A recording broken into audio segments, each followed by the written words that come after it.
श्रद्धालु जिज्ञासु श्रोताओं, धन और धर्म दो चिर परिचित शब्द हैं। धन जीवन का साधन है। धन जरूरी है, लेकिन याद रहे साध्य तो धर्म ही है। धर्म साध्य है और धन साधन है।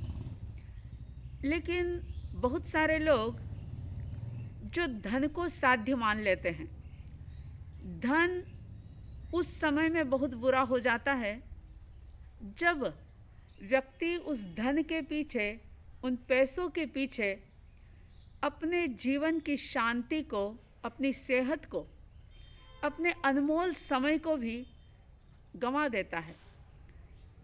यूँ समझो कि सारा जीवन ही एक प्रकार से गिरवी रख देता है। तब वो धन जो है बहुत बुरा होता है। वैसे धन बुरा नहीं है, क्योंकि धन जीवन की ज़रूरत है, साधन है। और साधन का उपयोग अगर साधन के रूप में ही किया जाए तो अच्छा लगता है। लेकिन अगर साधन को कोई साध्य मान लेता है तो उसके जीवन की शांति, चैन, सुकून सारा कुछ खत्म हो जाता है।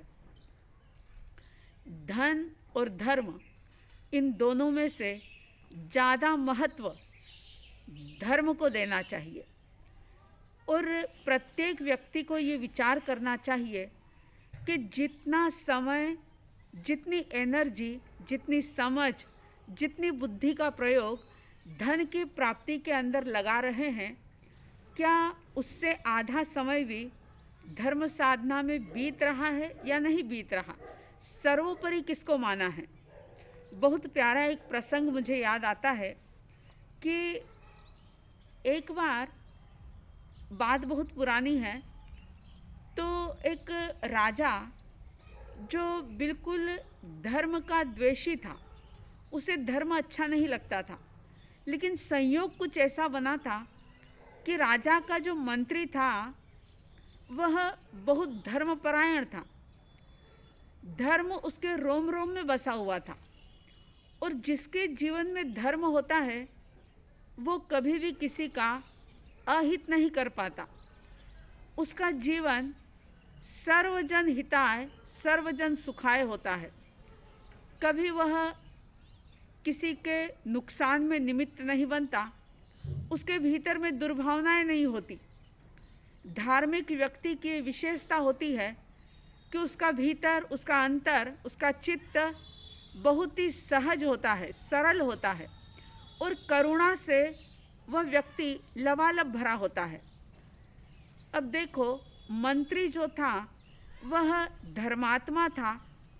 चाहे क्रिया कम करे, ज़्यादा करे, लेकिन जीवन के अंदर धर्म रमा हुआ होना चाहिए। चित्त की सरलता होनी चाहिए। छल, प्रपंच, कपट, ये सारी चीज़ें दूर होनी चाहिए।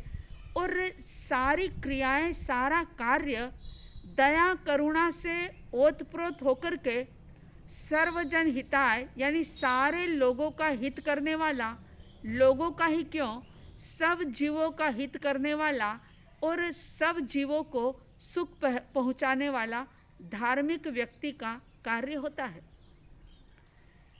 राजा ने जब देखा कि मंत्री बहुत ज़्यादा धर्मात्मा है, खुशी नहीं हुई, क्योंकि स्वयं धर्म का द्वेषी था और अहंकारी भी बहुत था। जब राजा मंत्री को धर्मपरायण रूप में देखता है तो उसके मन में द्वेष बढ़ता है। कुछ पुण्यशाली लोग ऐसे होते हैं जो अच्छे लोगों को देख करके उनकी सराहना करते हैं, उनकी प्रशंसा करते हैं और उस मार्ग को अपनाने का प्रयास करते हैं।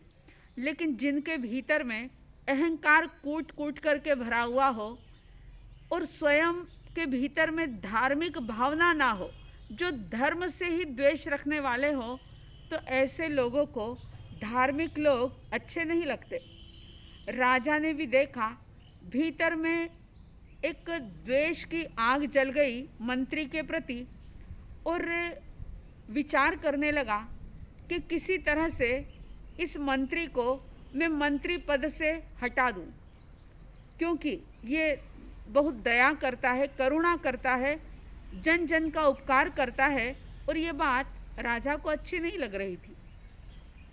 एक दिन मौका मिला, और मौका इस रूप में मिला कि मंत्री जो था वह अपने घर में धार्मिक साधना में तल्लीन था, और राजा ने मंत्री को बुलावा भेजा।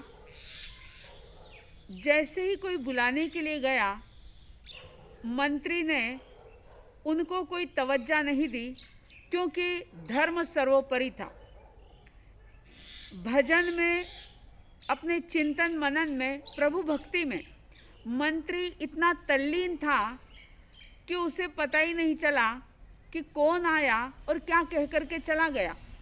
बस राजा तो इसी तलाश में थे, इसी मौके की तलाश थी उनको। जब मंत्री नहीं आए राजा के आदेश को सुनकर के, तो राजा ने क्रोधित होकर के तुरंत एक दूसरे सेवक को भेजा और कहा कि जो मंत्री मुद्रा है, पुराने ज़माने में एक व्यवस्था होती थी कि जो मंत्री होता उसकी विशेष पहचान के लिए उसे एक बहुत बड़ी अंगूठी पहनाई जाती थी, जिससे ये पता लगता था ये मंत्री मुद्रा है, और ये पता लगता था कि ये मंत्री है। तो राजा ने सेवक को भेजा और कहा कि जाओ मंत्री मुद्रा ले आओ, मैं उनको मंत्री पद से च्युत करता हूँ, हटाता हूँ, मंत्री मुद्रा लेकर के आ जाओ। सेवक गया और मंत्री से जाकर के मंत्री मुद्रा मांगी कि राजा का आदेश है, ये जो मंत्री की जो रिंग तुमने हाथ में पहन रखी है, अंगूठी पहन रखी है, इसको निकाल करके दे दो। मंत्री, जिसके भीतर में धर्म था, उसे धन से कोई ज़्यादा लगाव नहीं होता है, क्योंकि धर्म सर्वोपरि होता है। उन्होंने उसी समय सहज भाव से मंत्री मुद्रा निकाली और उस अनुचर को, उस सेवक को दे दी। अब देखो, जैसे ही मंत्री मुद्रा हाथ में आई, वो कीमती अंगूठी उस सेवक के हाथ में आई कि उसके भीतर का लोभ जो था वो बढ़ गया, नीयत बदल गई, और उसने सोचा कि चलो थोड़ी देर मैं भी इस अंगूठी को पहनने का आनंद ले लूं, मैं भी थोड़ी देर ऐसे ही मंत्री पद पर बैठ जाऊं, इस मुद्रा को पहन लूं, और बड़ा खुश होकर के मंत्री मुद्रा पहन करके वो बिंदास राज्य के अंदर घूम रहा है कि एक बार मैं पूरे राज्य में घूम लूं, पूरे शहर का चक्कर लगा लूं, ताकि लोग मुझे देखें और पता लगे कि अरे मैं भी क्या बन गया हूँ, मंत्री बन गया हूँ। वह सेवक था तो सेवक ही, मंत्री मुद्रा पहन करके बड़े प्रेम से, अहंकार के साथ, बड़े घमंड के साथ खुश होकर के घूम रहा है। संयोग ऐसा बना कि मंत्री के कुछ दुश्मन, और ये बात हमेशा याद रखना कि जो लोग सही रास्ते पर चलते हैं, जो सत्य के मार्ग पर चलते हैं, उनसे द्वेष रखने वाले, उनसे दुश्मनी रखने वाले बहुत सारे लोग होते हैं। मंत्री से द्वेष रखने वाले कुछ दुश्मन थे। उन दुश्मनों ने कुछ गुंडों को नियुक्त कर दिया था कि बस कभी भी कहीं भी मौका मिले तो मंत्री का सिर उड़ा देना, क्योंकि जब तक ये मंत्री पद पर है, राज्य में अच्छे अच्छे कार्य होते रहेंगे, और हमारी दाल गल नहीं सकती। जब तक ये है तब तक हमारा काम हो नहीं सकता, इसलिए इसको हम अपने रास्ते से हटाना चाहते हैं। और दुश्मनों ने, आज की भाषा में कहूँ तो किसी को उन्होंने सुपारी दे रखी थी। बस संयोग ऐसा बना कि वह सेवक जो मंत्री मुद्रा पहन करके घूम रहा था, उसी वक्त उन डाकुओं ने देखा, और देखते ही ये समझा कि यही मंत्री है, क्योंकि मंत्री मुद्रा उसने पहनी थी। उन्होंने जरा सा भी समय नहीं गंवाया, तुरंत उसके ऊपर वार किया, और वो सेवक जो था उसके प्राण पंखेरु वहीं पर उड़ जाते हैं, वहीं पर वह खत्म हो जाता है। और मंत्री जो थे वे अपने साधना कक्ष में अपनी साधना में तल्लीन बने हुए थे।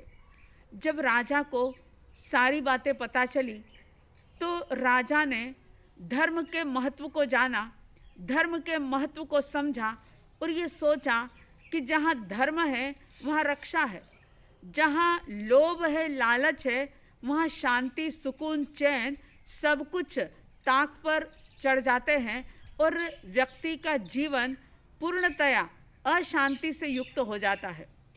तो कहने का अभिप्राय ये है कि धन और धर्म इन दोनों में किसको हम ज़्यादा महत्व दे रहे हैं। मैंने पहले ये बात कह दी कि धन बुरा नहीं है, धन जरूरी है, धन कमाना जरूरी है, जीवन व्यवहार चलाने के लिए धन चाहिए, धन की आवश्यकता होती है। लेकिन उस धन के पीछे, उस पैसे के पीछे अपने धर्म को कभी मत छोड़ना। जीवन का ये नियम अवश्य बनाना, जैसा कि तुलसीदास जी ने कहा था कि थोड़ी सी ही देर सही, जरा सी देर भी सही, लेकिन सत्संगति जरूर होनी चाहिए।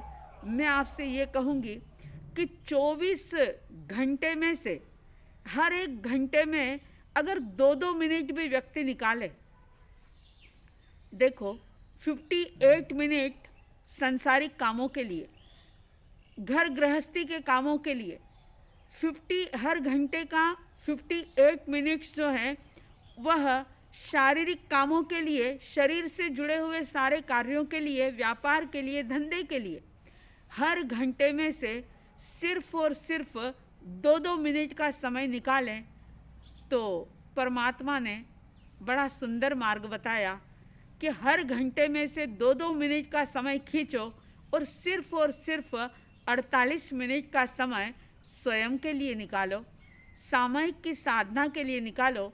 और अगर एक सामयिक व्यक्ति रोज करके धर्म साधना करता है, धर्म आराधना करता है, तो निश्चित रूप से कर्मों की निर्जरा होती है, दुख दर्द दूर होते हैं। क्योंकि धर्म के बिना कहीं पर भी, कभी भी, कहीं भी चैन नहीं है, सुकून नहीं है। पैसे का अंबार लगा लो, धन का ढेर लगा लो, तिजोरियां भर लो, लाखों करोड़ों रुपए इकट्ठे कर लो और खुश हो जाओ कि अरे इतना पैसा इकट्ठा हो गया। लेकिन अनुभव करके देखना, अगर उस धन के साथ धर्म होगा तो ही जीने का मज़ा आएगा। अगर धन के साथ धर्म नहीं है तो आनंद नहीं होगा। जीवन तो जिया जाएगा लेकिन आनंद की अनुभूति नहीं होगी, चैन नहीं होगा, सुकून नहीं होगा।